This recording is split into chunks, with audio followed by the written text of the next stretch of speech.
Welcome to Hard Script. It happened at her gallery opening, in a room full of glass walls and expensive silence. My wife, Claire, stood under soft white lights with a hand resting lightly on my chest, as if I were a piece of furniture she didn't want moved. People drifted around us holding wine glasses and speaking in careful voices about texture, lighting, and acquisition lists. She loved nights like this. Attention moved toward her the way heat moves toward fire. I had flown back early from a client trip that afternoon. I wanted to surprise her. Instead, I arrived just in time to hear her laugh at something my own operations director, Daniel Reed, had just whispered to her. He had a way of leaning in too close when he spoke. I used to think it was confidence. Claire didn't notice me at first. Daniel did. He stepped back half an inch, straightened his jacket, and gave me that calm, loyal smile he had perfected in boardrooms. She finally turned and looked at me like I'd walked into the wrong room. Then she said it. She didn't lower her voice. She didn't step closer. She didn't even look apologetic. She told me I was hovering. She said I was distracting her. She said she needed space to work the room. People around us pretended not to hear, which meant they heard every word. She laughed lightly after saying it, as if it were a harmless joke between spouses. Daniel gave a small nod, the kind that passes for agreement in professional circles. I stepped back because there was nowhere else to step. For the rest of the evening, I watched from across the gallery as she moved through clusters of donors and collectors. Daniel stayed close. Not glued to her, not obvious. Just near enough that they kept finding each other without trying. He knew which guests to bring to her. She knew exactly when to touch his arm while thanking him. They had rhythm. Near the end of the night, her phone lit up on the table beside me while she was across the room speaking to a curator. The screen flashed with a preview notification before it dimmed again. Daniel made it home, still thinking about earlier. I didn't touch the phone. I didn't move. I just watched the screen go dark and waited until she came back to collect it, smiling like nothing in the room had shifted at all. The next morning, Daniel was already in my office before I arrived. He stood by the glass wall overlooking the drafting floor, sleeves rolled up, speaking to two junior architects with that measured calm I had trained into him. When he saw me, he dismissed them with a nod and turned as if nothing in the world had shifted between us. He said Claire had pulled off an incredible event. He said the donors were impressed. He said it was good I made it back in time. His tone was steady, professional, loyal. I watched him as he spoke, noticing details I had ignored for years. The new watch, the way he avoided saying her name directly, replacing it with the gallery or last night. The way he held eye contact a second too long, like he was checking whether I knew something. I told him we needed to discuss expansion plans. I said I was considering restructuring operations before the next quarter. His expression didn't change, but his fingers tightened slightly around the folder he was holding. He said he was ready for more responsibility. He said he'd been carrying most of the day-to-day weight anyway. There it was. Later that afternoon, I ran into Melissa Grant, our CFO, in the hallway. She hesitated before speaking, which was unusual for her. She said there had been some irregular vendor approvals signed off without my review. She mentioned Daniel had been pushing projects through quickly, too quickly. Her eyes held mine for a second longer than necessary. Not accusing, just careful. That evening, Claire told me over dinner that Daniel had real vision. She said he understood scale. She said sometimes I held the company too tight. She didn't look up from her phone when she said it. As she spoke, a notification lit her screen again. She tilted it away instinctively this time. I nodded and continued eating. By the end of the night, I wasn't angry. I wasn't loud. I wasn't confused. I was counting. 3 days later, I left for Chicago for what was supposed to be a routine client presentation. Claire kissed me at the door without looking up from her tablet. She said she hoped I wouldn't hover over the project team while I was away. She smiled when she said it, like we were sharing a private joke. Daniel offered to oversee everything in my absence. He said it would give him a chance to prove he could handle full operational control. I told him I trusted him. That evening, after the presentation dinner, I sat alone in my hotel room and opened the shared home security app we had installed months ago after a break-in in our building. We rarely checked it. It had become background noise in our lives. A motion alert had triggered earlier. I tapped the playback. The living room camera showed the lights turning on. Claire walked in first, barefoot, carrying a bottle of wine. She wasn't dressed for a quiet night alone. A few seconds later, Daniel stepped into frame behind her. He didn't look nervous. He didn't hesitate. He moved through my apartment like he belonged there. I watched them cross the living room, her hand reaching back to find his. I watched him set his jacket on the chair I used every morning. I watched her laugh at something he said as they disappeared down the hallway toward our bedroom. I didn't fast forward. I didn't rewind. I let the footage run until the hallway light went dark. The next morning, I checked our joint account activity. A recent charge from a high-end restaurant downtown appeared from the night before I left for Chicago. 2 guests. Private table. Daniel had signed off on 3 vendor payments that week without Melissa's final review. All approved while I was traveling. I closed the apps and placed my phone face down on the desk. When I returned home the following evening, the apartment looked untouched. Claire greeted me with a casual hug and asked how Chicago went. I told her it was productive. Daniel sent me a message later saying he hoped I got home safe. I responded with a single word. Thanks. The following week, I initiated a full internal audit. I did not announce it in a dramatic meeting. I did not accuse anyone. I simply informed the board that, as part of our upcoming expansion, an external compliance firm would be reviewing operational procedures and financial approvals. It sounded responsible, strategic, necessary. Daniel congratulated me on being proactive. He said transparency would only strengthen the company. He offered to coordinate with the auditors directly. I told him Melissa would handle communication. That afternoon, I met with Melissa behind closed doors. I asked her to pull every expedited vendor approval Daniel had signed in the past 6 months. I asked for email threads, amended contracts, and reimbursement reports tied to client entertainment budgets. She did not ask why. She simply nodded and began compiling files. At home, Claire seemed lighter than usual. She mentioned Daniel had taken on more responsibility and that I looked less stressed. She said maybe stepping back suited me. I agreed. Later that evening, I transferred my direct deposit into a separate account under a holding company I had formed years ago when we first incorporated the firm. I didn't touch our joint savings yet. I just adjusted the flow. I contacted our mortgage advisor the next morning and requested documentation outlining my legal options for restructuring ownership. I told him it was for asset protection planning. He said it was wise to think ahead. By the end of the week, the auditors had flagged multiple inconsistencies in procurement approvals, inflated invoices, conflicts of interest between certain subcontractors, and Daniel's private investment LLC. He didn't know we had access to that. When I passed his office that evening, I saw Claire's name flash across his phone screen before he quickly silenced it. He looked up and caught my reflection in the glass. He smiled the same way he always had. I returned the smile. At dinner that night, Claire told me she felt I had finally stopped hovering.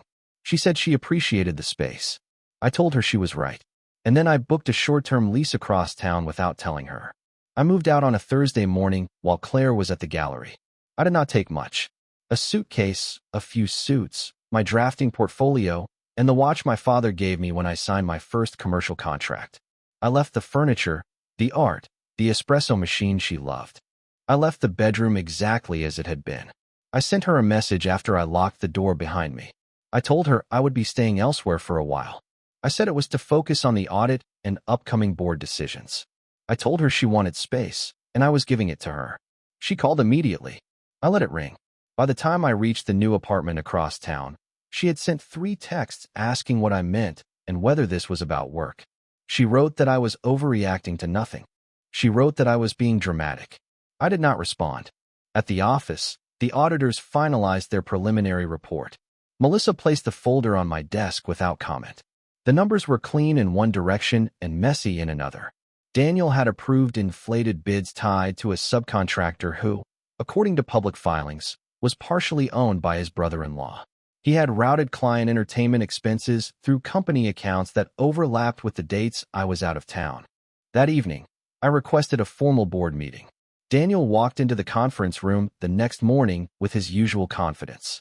He assumed we were discussing expansion. He began outlining growth projections before I stopped him and handed each board member a copy of the audit summary. He read silently at first, then slower. He said the discrepancies were administrative errors. He said the vendor relationships were strategic partnerships.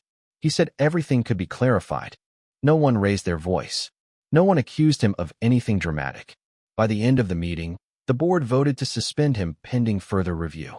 He left the room without looking at me. That night, Claire showed up at the new apartment unannounced.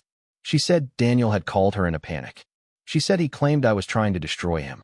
I opened the door halfway and told her I was simply reviewing my company. Then I closed it. The board's final vote came a week later.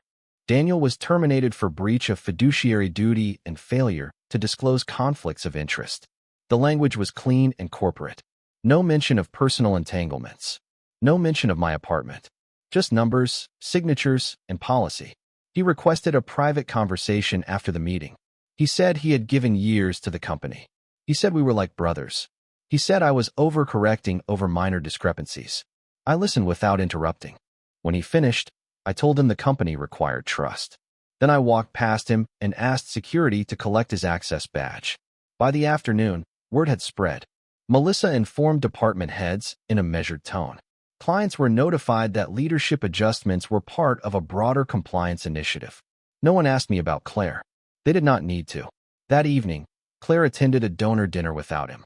I know because one of the board members' wives mentioned seeing her alone and unusually quiet. She had always arrived with a kind of visible orbit around her. That night, she moved through the room without gravity. Later, she called again.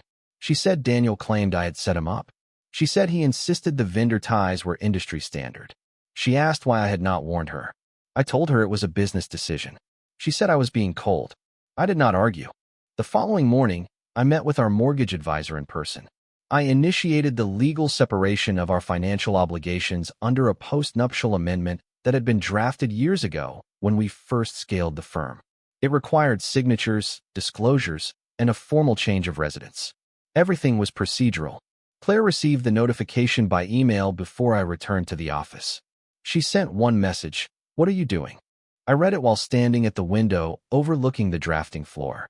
For the first time since the gallery opening, she was not telling me to step back.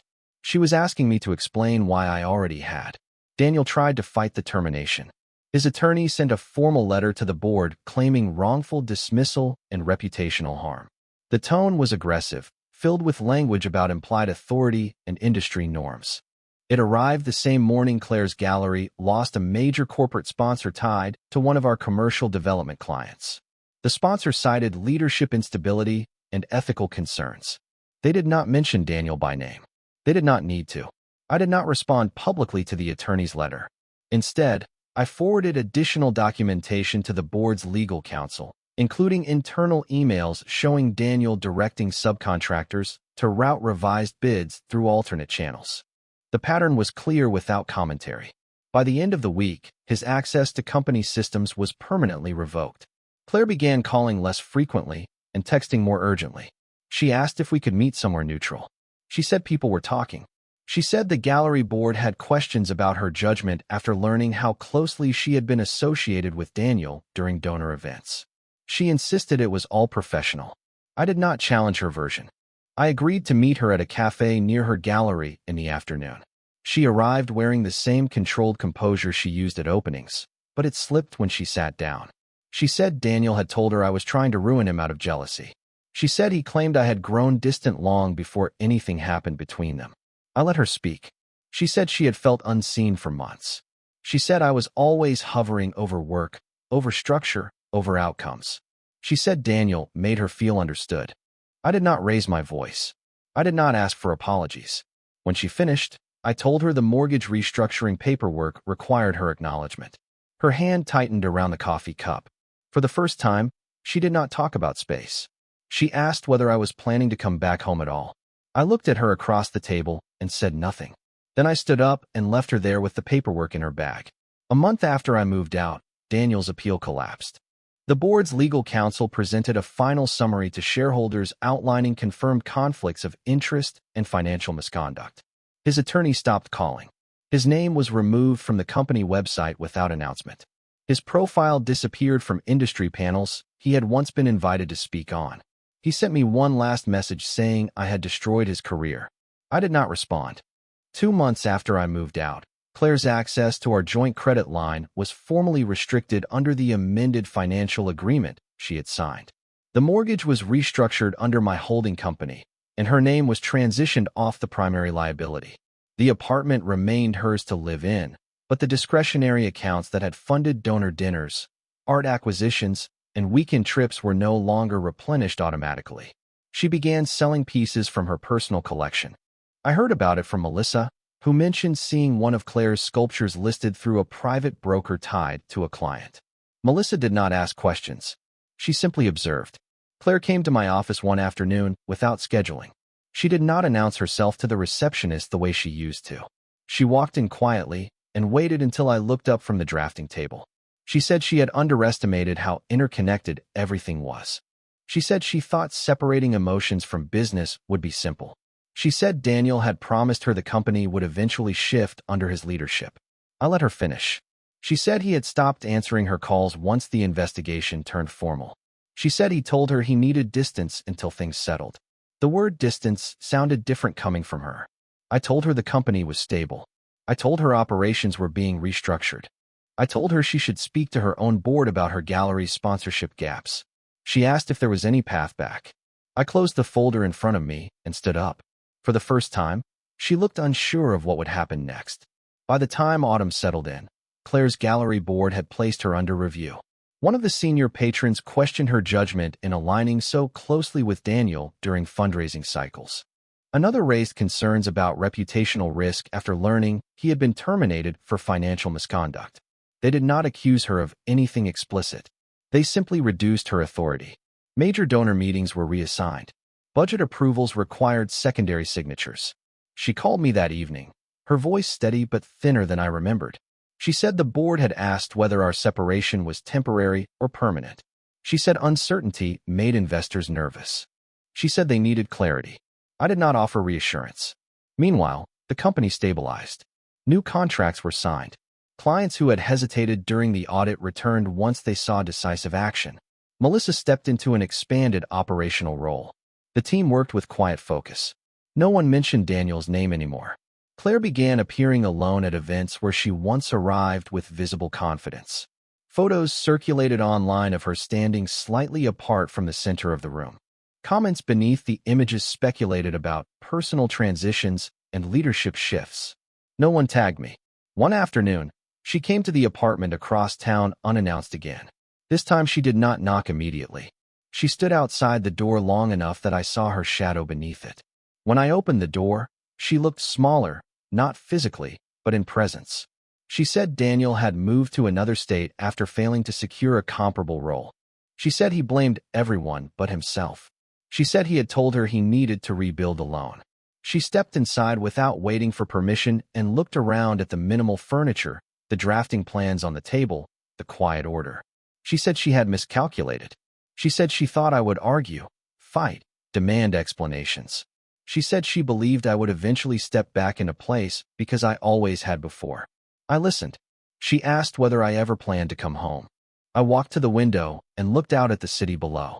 For a long moment, I let the silence answer for me. She did not leave when I stayed silent. Instead, Claire walked deeper into the apartment and stopped near the drafting table. She ran her fingers lightly across the rolled blueprints, as if trying to recognize a version of me she had not paid attention to in years. The room was quiet except for the distant sound of traffic below. She said she had replayed that night at the gallery over and over. She said she remembered telling me I was hovering. She said she had mistaken steadiness for limitation. She admitted she thought attention from someone ambitious and hungry meant progress. I remained by the window. She said when Daniel lost his position, he stopped calling within days. She said when the gallery board began pulling her authority, none of the donors she had charmed stepped forward to defend her. She said the people who had once leaned in close at openings now kept a careful distance. Her voice did not break. It lowered. She said she finally understood that I had never been hovering. I had been holding structure in place. She said she only noticed the architecture once it was no longer there. I turned to face her then. I told her I had not destroyed Daniel. I had reviewed my company. I told her I had not abandoned her. I had stepped away from where I was not respected. I told her I did not raise my voice because I did not need to compete for my own home. She stood still, waiting for a verdict. I walked past her, picked up my jacket, and headed toward the door. For a moment, she thought I was leaving again. I saw it in her posture. Instead, I paused beside her and said there would be no return to how things were.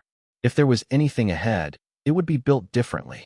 Separate accounts, separate responsibilities. No blurred lines between loyalty and ambition. I told her respect would not be requested again.